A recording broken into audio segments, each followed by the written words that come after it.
Maayong buntag. Karong adlaw ako tubagon ang isa sa pinaka-common nga pangutana pag makadungog ta nga ang ato kaila kay atheist. That is, ang atheist ba nituo nga walay Ginoo?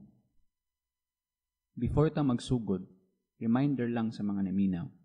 Gibuhat na ako ni nga video para maminus-minusan or matangtang katong mga sayop nga pagsapot towards sa mga atheists. Gibuhat ko ni nga video para ma-open ang topic, ma-encourage ang uban na mo speak up about sa ilang beliefs or non-beliefs, ug mangursong nga mo engage o discussion o debate. Ang short answer sa question is, no. Wala nituo ang atheist nga walay Ginoo. Remember, atheists are just not convinced that a God or gods exist. Kung dili sila convinced nga naay God, that doesn't automatically mean nga they are convinced nga walay God. Libog, let me give you an example. Imagine nga naay garapon puno og julin sa imo atubangan karon. Without opening it, without counting the marbles inside it, ingon nikalit kag ingon, there are even number of marbles inside this jar. Syempre mangutan ako. Yun sa nimo pagkabalo? Imo gihap no? And your answer is, wala man ako ipa, I just know. And I replied, nga di ko matuoy. There could only be even or odd number of marbles inside this jar. Since wala ko nituo sa imo, nga even ang count sa julin sulod sa garapon, does that mean nga nituo ko nga odd ang count sa julin sulod sa garapon? Dili ba ya? Wala gani ko nituo sa imo kay dili convincing imong rason ngano nakabalo ka nga even unya maghimuhimo na hinuon kog ako own conclusion nga odd. Unsa may basis na ako? I just know. For me, mas maayo gyud nga ablihan ang garapon ug iphon ang julin para ma-settle na kung odd ba gyud or even ang count. I am not going to lie. Depende kung kinsa nga God imo pasabot. Some atheists, if not most, do actively say that some of these gods don't exist. And dili ni exclusive nga trait among atheists. I'm sure the believers are more confident in saying nga ang only God ra nga ni-exist kay ang God nga ilang gituohan. Sa mga believers, correct me if I'm wrong, pero nituo ka nga all the other gods from other religions don't exist or aren't true, right?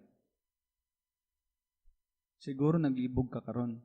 Nganong mingon man ko og depende kung kinsa na God imo pasabot. Di ba isa ra Ginoo? True. Isa ra may Ginoo. But that is according to your definition of a God. And since tanan religion nituo nga ang ilang version sa Ginoo ang tinuod, then wala ko'y mahimo kung di i-address ang each sa inyo definition as if you are all claiming the truth. Kung argue ka nga, isa ra may Ginoo. Kanang mga God from all other religions, ila ra man na interpretation sa one true God. Pero isa ra man ka God ila pasabot ana, ang God nga naghimo sa ato. Okay, I get that. If you are talking about the general idea of a God, katong God, the creator of the universe, the all-powerful, all-knowing, all-wise, the God which is beyond space and time, katong God nga dili directly linked to any religion, katong idea lang nga naay creator. If you're asking me whether I believe this God exists, then my answer is, I don't know. To sum it all up, number 1, I am not convinced o wala ko mituo nga ni-exist ning mga gods nga giingon aning mga religious organizations na ako nadunggan ug naobserbahan. That makes me an atheist.